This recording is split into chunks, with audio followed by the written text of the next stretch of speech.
Estávamos conversando sobre a corrupção do meio evangélico nos dias atuais, a degradação dos púlpitos, da pregação. Então eu mencionei, na época de Lutero, que foi o período das trevas, século XII em diante, uma coisa assim horrorosa. O Papa Leão X, na intenção de construir a Basílica de São Pedro, cria ali então, formula a venda das indulgências, um documento que livraria os pecadores do purgatório. E esse documento era adquirido mediante o pagamento de um valor. Enfim, aí você sabe o que acontece, surge a reforma protestante. Mas imagina, mesmo o período chamado das trevas, comparado aos dias de hoje, é meio-dia. Porque veja que coisa interessante. Apesar de todas as heresias e da venda de indulgência, tudo estava ligado à eternidade, à salvação. As pessoas compravam o documento porque tinham medo de ir para o inferno. E as pessoas que vendiam o documento estavam pensando na salvação, no perdão. Ninguém estava falando de riqueza, curas, qualquer outra coisa. Hoje, eternidade não está com nada. Se tinha ainda um pudor naquela época, se negociava algo relativo ao novo mundo, ao novo céu e nova terra. Tinha a ver com redenção, expiação, perdão, salvação, redenção. Hoje as pessoas não têm a menor noção nem de quem elas são. Hoje se negocia o aqui ou agora. Hoje o que se vende é prosperidade, riqueza, fama, sucesso. Faz com que as indulgências sejam coisa de criança. Não há nenhuma menção de redenção, nenhuma menção de céu, de perdão, de inferno e de condenação. Isso é um absurdo. Isso foi retirado dos púlpitos. Os próprios indivíduos que frequentam essas comunidades não estão interessados em uma vida após a morte. Não estão preocupados com sua eternidade. Essas próprias pessoas estão ali buscando alguma coisa que dê alívio imediato, solução temporal, material, física. Elas não têm o menor interesse pelo estado eterno das suas almas. Essas pessoas que estão lotando auditórios para ouvir pregadores coaching, curandeiros, apóstolos. Essas pessoas estão lá para sentir alguma vibração interior, para ter alguma paz temporal, mas não tem nada a ver com redenção. Aliás, nem se anuncia Cristo nessas igrejas. Eu desafio você a escutar algum desses sermões e contar quantas vezes o nome Cristo é mencionado. Eu te asseguro que em muitos casos você não vai ouvir uma vez sequer. E se ouvir, não vai ser o nome de Cristo associado à sua obra. Você não vai ouvir Cristo ser citado associado à sua obra, à sua encarnação, sua vida sem pecado, morte substitutiva, ressurreição, ascensão e governo. Você não vai ouvir isso. Um absurdo. Isso é para deixar, é para ficar devendo, ter dívida com John Tetzel. É para pedir desculpa para ele. Isso é muito triste. E até no meio também, alguns meios históricos, de igrejas históricas. É tanta doutrina e teologia, tanta filosofia, que se esquece também de tratar o pecador como imagem e semelhança de Deus. Que se esquece de pregar o evangelho e chamar o arrependimento. De pensar na multidão que está morrendo, indo aos borbotões ao inferno. Igreja, pecador, Deus, Jesus, cristão, não é somente tema de estudo.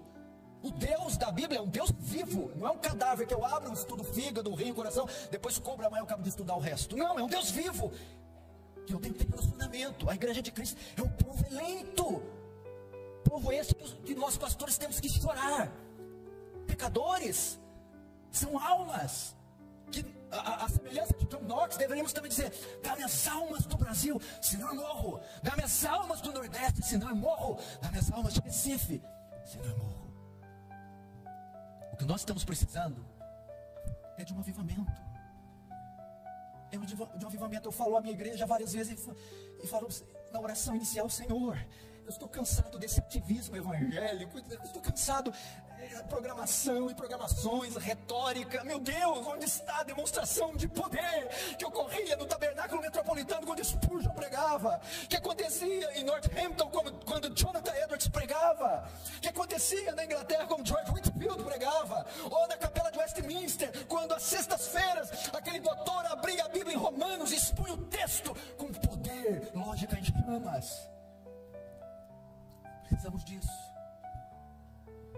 Gente chorando. Eu lembro quando eu conheci o Paul Washer pela primeira vez. Ele disse para um discípulo dele aqui no Brasil: eu quero conversar com alguns pastores, separa alguns pastores para eu conhecer no Brasil. E um deles fui eu, daí eu passei a conhecer ele. Mas eu me lembro que ele disse para o seu discípulo: quando eu encontrar esses pastores, a primeira coisa que eu quero fazer é levantar as calças deles para ver os joelhos, para ver a condição dos joelhos deles. E eu pensei: meu Deus, vai ver tanto Monange nesses joelhos. Nós precisamos entender que essas coisas não são fabricadas, não se compram numa prateleira de um Walmart. Essas coisas não mudaram com a sofisticação, com a modernidade, meu irmão. Tozer disse: se alguém quer algo de Deus, deve aprender a gastar tempo, e muito tempo com Ele. Se meu povo que se chama pelo meu nome orar, se humilhar, se arrepender dos seus pecados, então virei do céu, perdoarei seus pecados e sararei a sua terra. Precisamos disso, igreja. Orar, clamar a Deus, confessar nossos pecados. Leia Esdras 8, Esdras 9, leia Neemias 9, leia Daniel 9. Oração de confissão, de arrependimento, pedindo: ó Deus, aviva a tua obra, faz ela conhecida no meio dos anos. Na tua ira lembra-te da misericórdia. Visita, Senhor, visita o Congresso Nacional, visita o Parlamento, visita a Suprema Corte, visita o Legislativo, o Judiciário, visita, Senhor, visita o governo federal, visita, Senhor, as favelas, visita as periferias, visita as instituições, Senhor. O que vai ser desse país? Como Leonardo Ravenhill disse, temos que clamar por um avivamento, porque eu temo, se não vir o avivamento, virá um juízo no lugar dele. E eu acredito que no Brasil pode estar acontecendo a mesma coisa. E aí diziam para ele também: a igreja está sofrendo por causa do pecado da América. Ravenhill diz: não, a América está sofrendo por causa do pecado da igreja. É uma verdade que poderíamos aplicar hoje ao nosso contexto.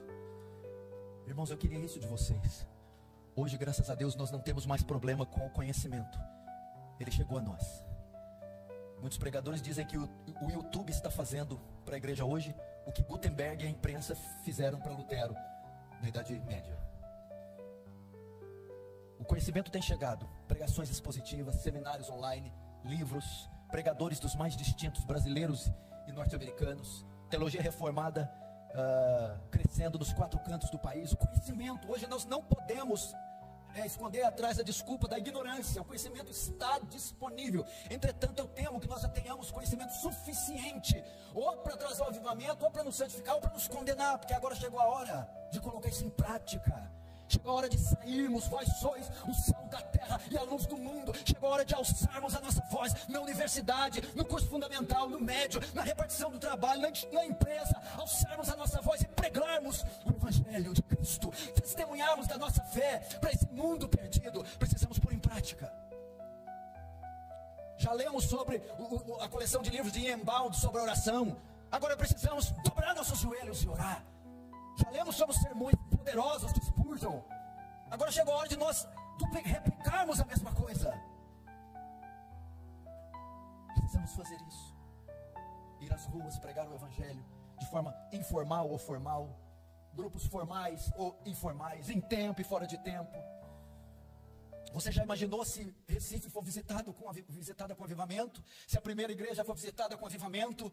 Você já imaginou se Deus abrisse os céus, rompesse um avivamento e nos despertasse para uma vida robusta de oração, fome das escrituras, fome de oração, fome por santificação, separação do mundo, do mundanismo, paixão pelas almas, desejo evangelístico, desejo missionário?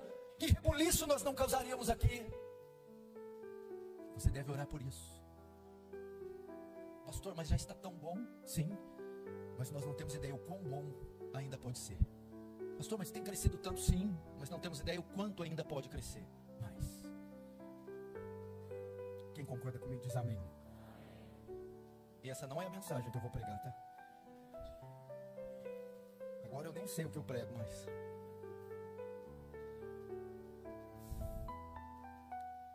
Eternidade não está com nada.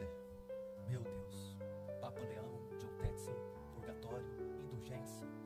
O que você encontra hoje? Uma miserável arca da aliança para pôr na tua casa, um lenço ungido. Você está levando demônio para tua casa, macumba para tua casa, maldição para tua casa, que não faz sequer menção do nome da pessoa bendita de Cristo, não eleva nenhum dos atributos de Deus, não glorifica o Espírito Santo, pelo contrário, escarnece do Espírito Santo, não exalta a cruz de Cristo, pelo contrário, pisa os pés do sangue da nova aliança. Meu Deus do céu, e levando essa multidão inteira para o inferno de olhos vendados. Oh, meus irmãos, começa a chorar pela igreja brasileira, começa a chorar por essa multidão de ovelhas perdidas, como Jesus disse, estavam exaustas e aflitas, pois eram como ovelhas sem pastor. Diz para elas que há um pastor em Sião, diz para elas que há lei em Sião, diz para elas que há salvação em Sião, diz para elas não segui-lo por causa dos pães que foram multiplicados, mas para elas trabalharem pela comida que dura para toda a eternidade. Diz para elas que a cruz de Cristo não se limita a um bem temporal, mas que há uma redenção eterna para elas. Diga isso, que eu não me envergonho do evangelho de Cristo, pois ele é o poder de Deus para todo aquele que crê, primeiro o judeu, depois do grego. Diz para elas, meu irmão, como escreveu aquele velhinho, o outdoor de Cristo. Diz que o outdoor de Cristo, o método de atrair pecadores não é essas coisas horrorosas, esses amuletos, essas coisas. Eu, quando for levantada, todos atrairei a mim. A maneira de atrair é a cruz de Cristo, é o Cristo erguido, Cristo morto, Cristo crucificado. Paulo escrevendo aos Coríntios: quando estive convosco, nada propus saber, senão Cristo e este crucificado. Você quer ver almas vindo? Você quer ver igrejas lotadas? Pregue Cristo crucificado. Escândalo para os judeus, loucura para os gregos. Essa é a boa e antiga e velha mensagem. Ela não precisa de sofisticação, ela não precisa ser atualizada, ela não precisa de um suporte. Ela fala sozinha, como Spurgeon diz, ela é como um leão, solta ela que ela faz o serviço. Pega essa mensagem gloriosa. Amém?